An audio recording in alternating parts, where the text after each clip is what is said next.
Hello everyone, welcome to the topic 3 of this module. Topic 3 is about renewable energy and energy efficiency. And here is the content that we will explore together. So first of all, we will make an introduction to renewable energy sources. Then we will explore energy consumption, so how to measure it and reduce it. Then subject 3 is good energy efficiency practices in everyday life. And then we will talk about efficiency and impact of renewable energy technologies. And last but not least, accessibility of energy resources for everyone. So first of all, let's start with the introduction and let's understand together what are renewable energies.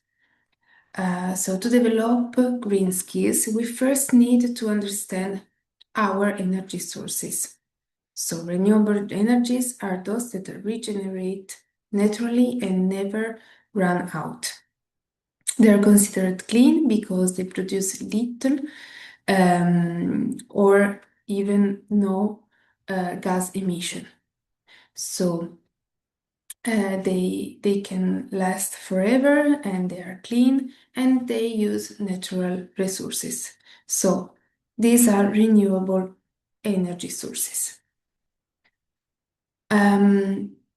Let's list some of them. So we have solar energy that comes from the sun and usually it's captured by photovoltaic panels to produce electricity that we can immediately use, but it can also be captured by solar collectors that collect energy and that we can use later, for example, to obtain hot water. Then we have wind energy that uses turbines to turn wind into power. Then we have hydroelectric energy that again uses turbines to turn moving water, for example, the one from rivers, into power, into energy. Then biomass energy that uses organic materials like wood or waste for heat. And then we have geothermal energy that uses Earth's natural internal heat to be turned into power. Okay, these are the renewable energy sources, but where can we use them? We can use them in buildings and homes, for example, for lighting, heating, and the devices that we have to connect to the electricity. And we can use them in industries. These energies allows to run machinery and to allow production. Then we can use them in transport for making transports move and have no gas emissions. And we can use them in public services, for example, in schools, hospitals, or street lighting. Let's now talk about the use of energy, so how to measure and to reduce it. We have 3 steps. We will go really quick through them because it's something related to more practical math calculations, so you can check them later and with your calm and timing. But let's just understand each step, what's inside each step. So step number 1, it's mainly observation. So observe the use that we do of the energy in the environments in which we live and in which we work or that we attend.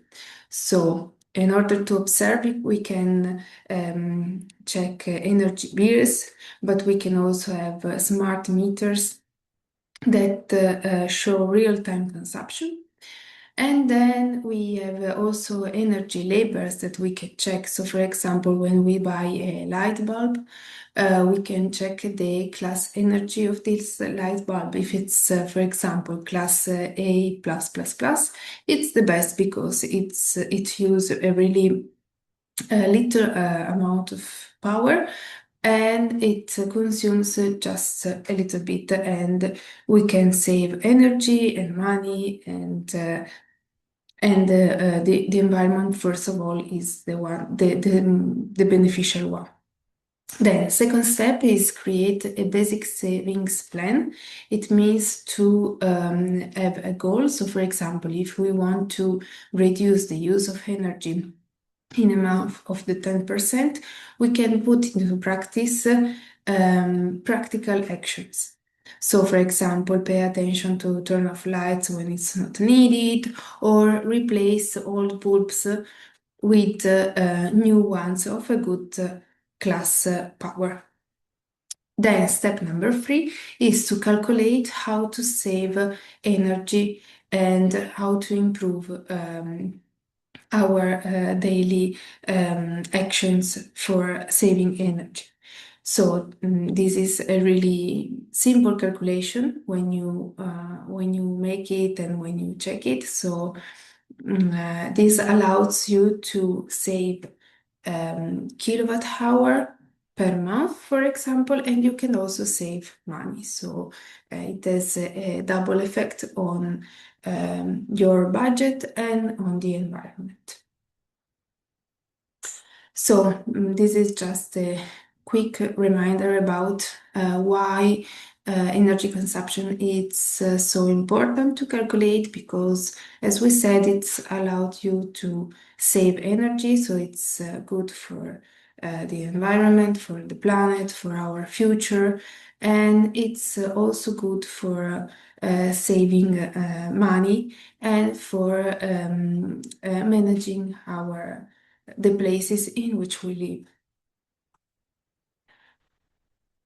So, good energy efficiency practices in everyday life are mainly four. So, changing the way that we think, be more open-minded and change our mindset, making sustainability a routine. So, it means to make it part of our daily life and our way to behave. And the values that can make a difference mainly are to be respectful of people and of the environment, to have a responsibility of what we do, of the actions that we put into practice. And fourth, be part of the solution. We almost said these three first that are the everyday practices. Let's talk about this last one. So, be part of the solution means that even if we make small daily gestures that we think are not enough, we have to change this mindset, because each little step can make a big effect over time. So each little part that we do, an action that we do, can contribute to an ecological transition. So this is what we mean by energy efficiency. It's not enough to produce renewable energies, but we also have to understand how to use these renewable energies and how we can change our behaviors and our daily actions to make a more sustainable environment.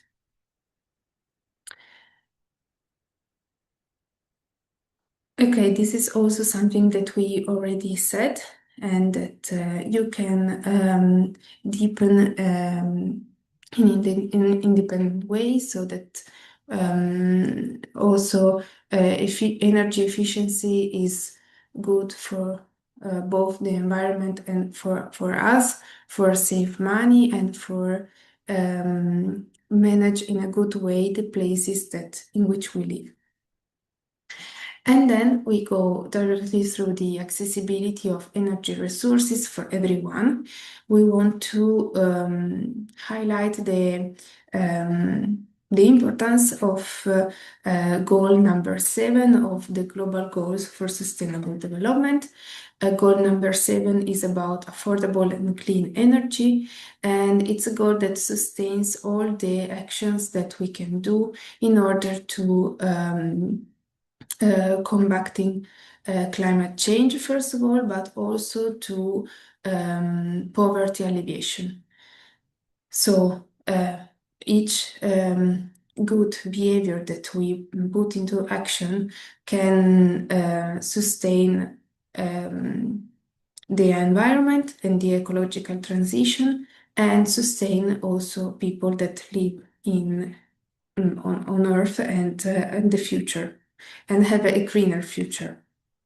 So these are the main benefits of accessibility of the environment: improve quality of life and economic opportunities, and reduce dependence on fossil fuels, and promote sustainability. So thank you very much for joining us in building a greener future, and thank you.